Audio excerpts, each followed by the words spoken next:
One of the big stories as Lane Kiffin continues to put together his coaching staff is going to be what happens with Blake Baker, LSU's defensive coordinator. And I think a lot of this is known as of this point, but we're starting to put some of the pieces of the puzzle together for what it's worth. And I know we went through these odds all throughout the LSU coaching search. The odds to be Tulane's next head coach right now, we have them up at LouisianaSports.net if you want to go read this piece. But Blake Baker is actually now the odds-on favorite to be the next head coach at Tulane at 2-1 odds. He's followed by Billy Napier, who's right behind him at 3-1. Charles Huff is 4-1, then Shannon Dawson 5-1. Tyson Helton, Will Hall, Brian Kelly at 10-1, interestingly enough. Then some other long shots there. But I think we've talked about this a good bit. Blake Baker on Monday did interview for the Tulane head coaching job, and it'll be interesting to see what direction Tulane goes, because as I understand it, it's split there. That you have a lot of boosters and people close to that program that really want Blake Baker to get this job. I mean, he played at Tulane in the early 2000s. That's been a really good G6 program. Now back-to-back coaches with Willie Fritz and John Sumrall getting Power 4 jobs off of, as a springboard from Tulane.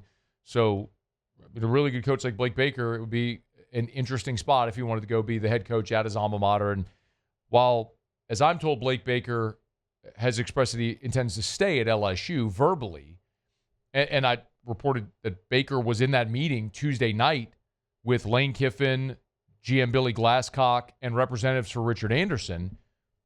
He's continuing to work for LSU naturally, but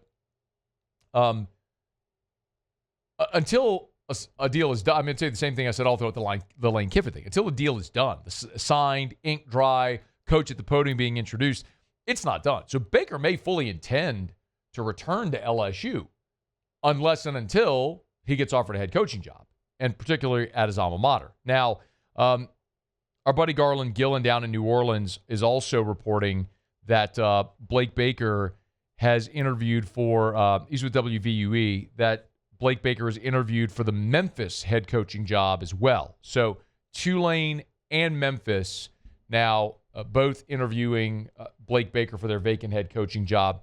And this is part of the deal, man. I mean, you have a great assistant, they're going to be sought after for promotions. That's what you want, because the alternative is you hire bad assistants that you end up firing because they're not very good. So, the onus is on the head coach to make sure you keep hiring good assistant coaches. I had mentioned there were 4 people I was told that was really in the mix for the Tulane job. It was Napier and Blake Baker, Shannon Dawson, who's the OC at Miami, and then Neil Brown was the other. Neil Brown, the former West Virginia head coach. Neil Brown has now been named, this is official, he has been named the head coach at North Texas. So he replaces Eric Morris, who took the head coaching job at Oklahoma State. So the coaching carousel is spinning. So you eliminate Neil Brown from the mix there for the Tulane job. He'll be coaching another team that wears green. But we'll keep an eye. And Baker remains of great interest to this conversation because, obviously he's a great coach. Players love him, tons of energy.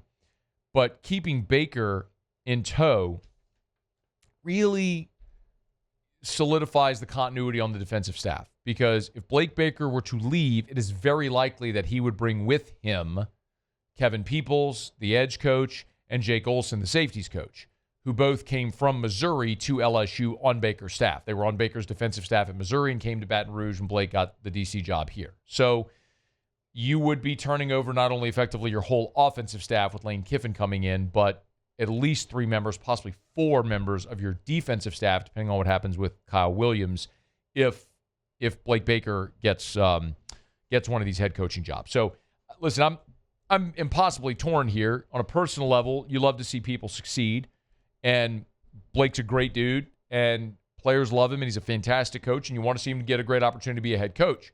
You'd hate to lose him at LSU.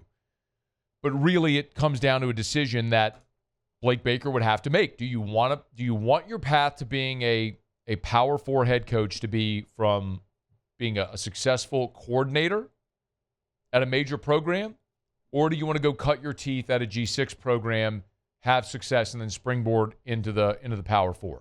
That's what Willie Fritz did. Went from Georgia State to Tulane, then to Houston, which is now in the Big 12. What John Summerall did, going from Troy to Tulane, now to the University of Florida. So do you want to follow that path? Go from Tulane to potentially a Power 4 job, or do you want to do something like what Dave Aranda did, LSU DC to Baylor? What Dan Lanning did, Georgia DC to Oregon?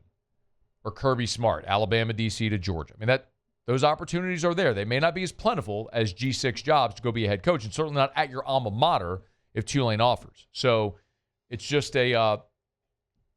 for Lane Kiffin right now, the immediacy was, as you're just sort of checking the box of what he had to do. One is, all right, who's coming with you from Ole Miss? That's immediacy. Who's coming on your staff from Ole Miss? Boom. And now, because of the calendar being as stupid as it is, Lane Kiffin shows up here on Sunday, and 72 hours later, less than 72 hours later, it's signing day. So there was all this path of, all right, let's evaluate very quickly the commitments, the roster, what are the needs, all that sort of stuff within 48 hours and get ready for signing day, which is happening now. And then once signing day or the signing period is done, so the focus will shift back to finishing out the staff, then looking at, all right, what's going to be available in the transfer portal. So a whirlwind first few days here for Lane Kiffin, and maybe no bigger staff decision than Blake Baker. And what's going to happen there as we watch to see with Blake. Will he be back at LSU, or will he get one of these head coaching jobs? As we know, we'll certainly pass it along to you. Hey, thanks so much for watching. Please leave your comments. I love to interact, and be sure to hit the red subscribe button below.